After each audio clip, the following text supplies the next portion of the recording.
look carefully to the rectus abdominis. You can say in the origin of this muscle starting at the above, I mean the costal margin near ribs of here, and inserted to the pubic.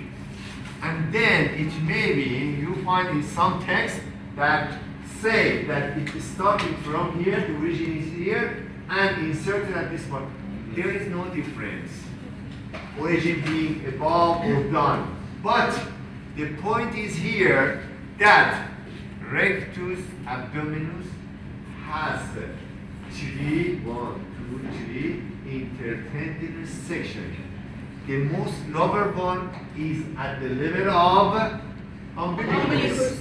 And then most upper one is at the level of xiphoid. I mean the most upper section, I don't know, here, xiphoid. And the third one should be between these two. If you ask me, what about this little intertendinous section? It may be some muscles has more than 3 intertendinous section. What is the intertendinous section? Who can tell me? What are these intertendinous section? What is an intertendinous section? Intertendinous section is a tendon that divide muscle. What is the benefit of this dividing? I mean this muscle divide into 4 or 3 parts. Helps in more contraction. More powerful and yes, as he said, yes, it's act more powerfully. But another point is if each part, I mean this part, the nerves being destroyed, so the other part can work without problem because the origin and insertion of this part is here and above or down. Okay? So act more powerfully and Innervated by multiple source. yes, the nerves that innervate these muscles divided. So each part can be act without nerve above or down muscle fibers. It's clear? Yep. Yes. Okay.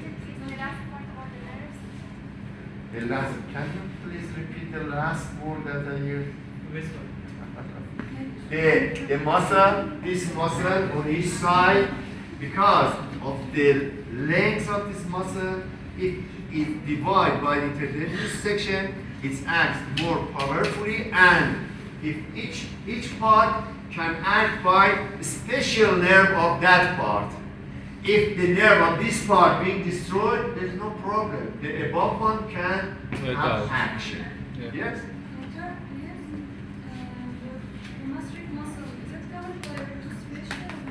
What do you think? Please look and answer. Is the cremasteric inside of the rectus sheath? No. No, it's clear. It's clear. I said we can find 3 more muscles extra than external oblique, internal and transverse. Not 3 inside. Thank you for the question. In the beginning you said that 3 muscles make a fascia, which is covering rectus abdominis. Yes. So I think she's asking about rectus abdominis. It is covered by a fascia which is formed by these 3 layers. Not fascia. Aponeurosis. Yes, aponeurosis. I will tell you that extra point, that exception that we have when the aponeurosis reach to the rectus and wants to cover this. Okay? There is a point I will mention. Just generally, this till now, you should be know that the rectus and pyramidalis, if it exists, covered by rectus sheath. Rectus sheath is a continuous of the aponeurosis, of that 3 muscles.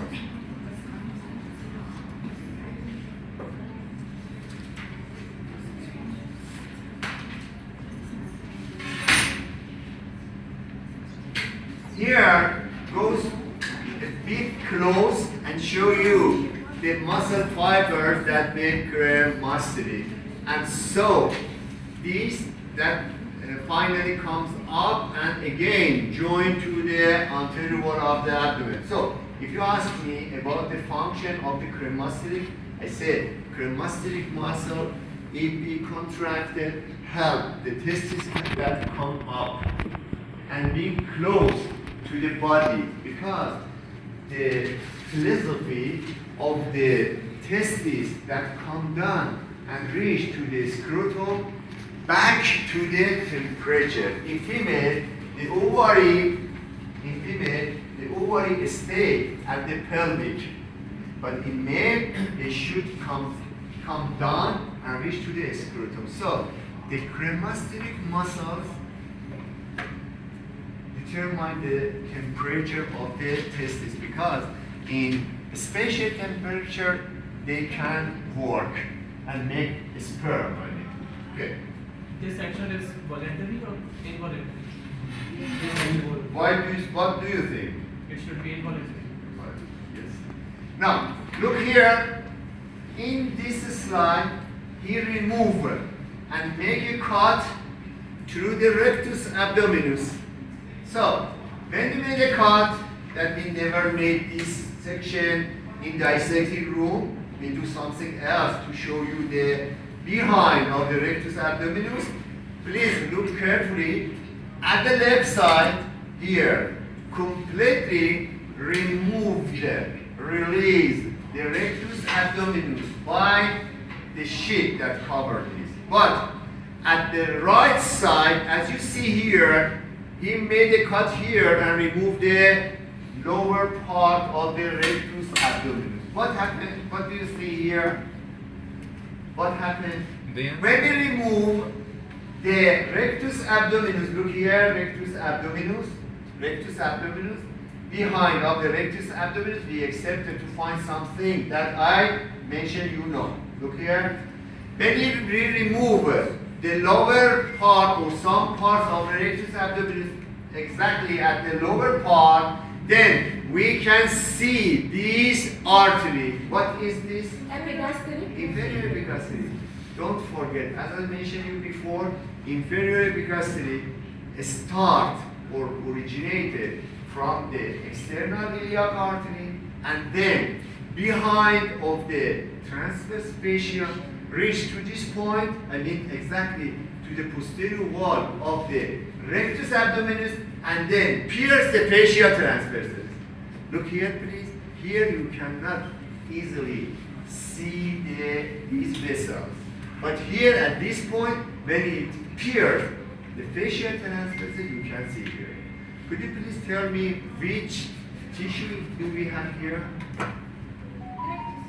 No? Already I mentioned you. Transverse fascia, this is the transverse. If you ask me in which part, till which part do we can distinguish the transverse fascia, I said here. Look here, this line. Arcuate line. This line is arcuate line. Who can tell me about the arcuate line? What was the philosophy of the arcuate line? Yes, I told you before in session 2, I think, that if just we have internal oblique or transverse abdominis at the middle between umbilicus and symphysis pubic, we can find a defect into of these two aponeuroses, internal and transverse. So above part of this reflection, it's not a defect, it's a reflection.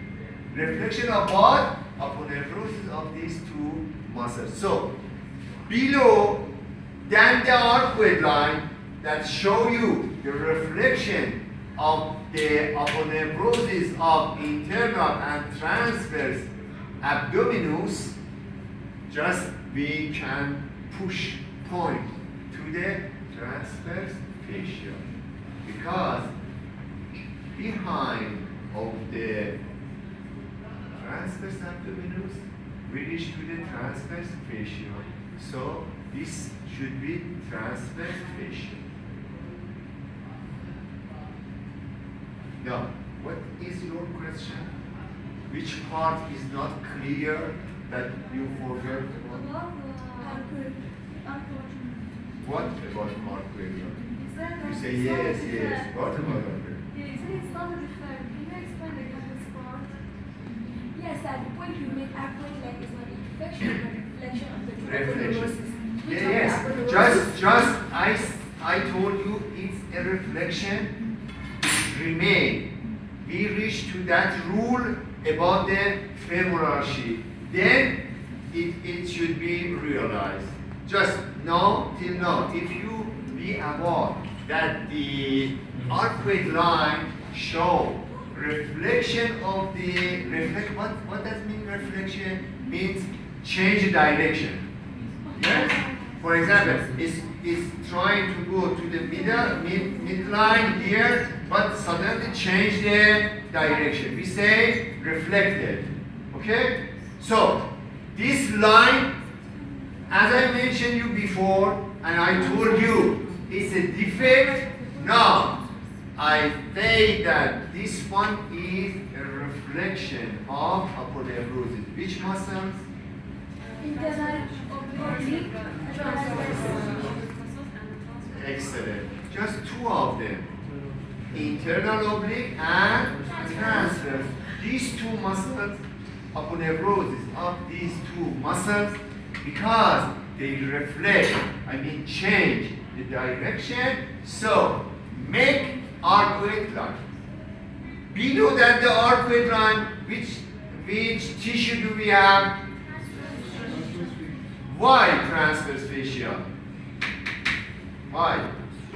Why you say transverse fascia? It's coming back.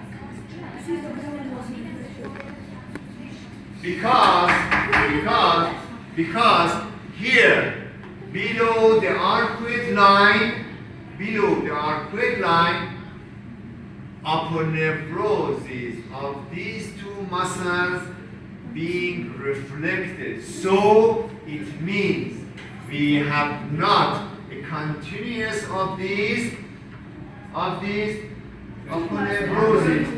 If we made a cut and remove aponeurosis of these muscles, the last tissue behind of the external oblique was transverse fascia.